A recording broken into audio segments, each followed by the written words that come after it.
नमस्कार दोस्तों, तेजा दशमी के दिन सुसुरा में आयोजित कार्यक्रम में हनुमान बेनीवाल को गुस्सा आ गया। उसके बाद ये युवाओं को खरी खोटी सुना दी। हनुमान बेनीवाल ने नशा और गलत धंधा करने वालों को खरी खोटी सुनाई।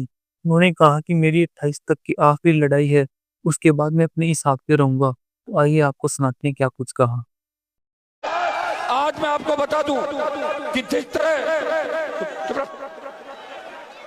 आज जब तक सुनोगे नहीं ना, तुम्हारी कोई इज्जत नहीं है। नहीं सुनोगे तो कोई इज्जत नहीं करता तुम लोगों को, नहीं तुम्हें कोई सीरियस लेता।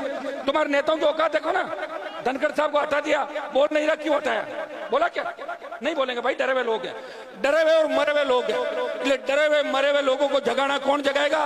ये नौजवान जगाएंगे। लेकिन आप क्या जगाओगे? आप तो खुद आते ज्यादा नशे में पड़े रहते हो। कोई स्मैक खाता है, कोई एमडी खाता है, कोई थोड़ा दूसरा काम करता है, तेज गाड़ियां चला के एक दूसरे पे चढ़ा देते हो। समझदार बनो, कोई नहीं पूछ रहा तुम्हें लेके सरकार सीरियस नहीं। सिर्फ मैं लड़ रहा हूं इसलिए तुम्हारी पूछ है। अगर कल मैं लड़ाई बंद कर दूं तो तुम्हें 50 साल और गुलाम रहना पड़ेगा। क्या ये चाहते हो क्या?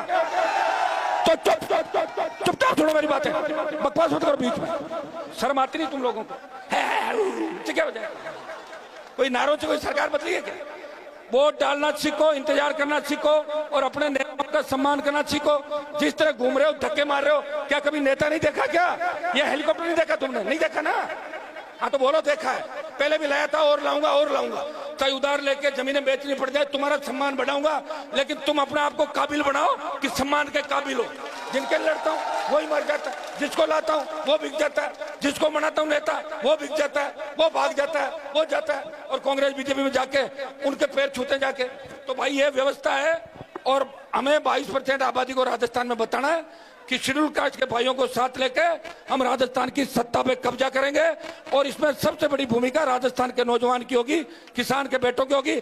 हा हू हल्ले से कुछ नहीं होता। हल्ला बहुत लोग करते हैं।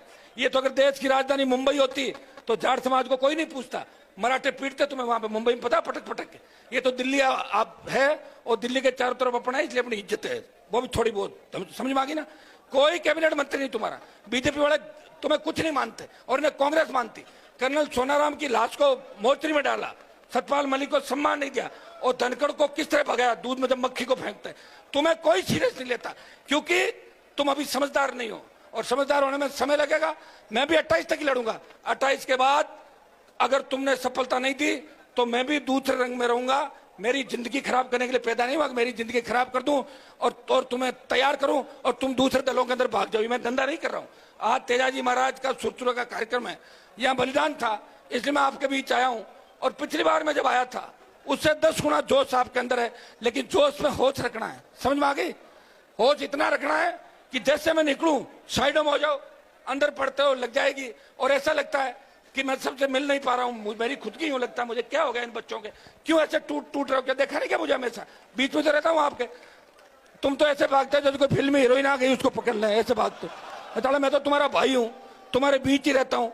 इस तरह मत करो। उसको आराम की भी जरूरत है, वो परेशान भी रहता है। एक अकेला लड़ रहा है इस देश के अंदर, उसे ताकत दो, मजबूती दो। पंचायत चुनाव लड़ने कि नहीं लड़ने हैं?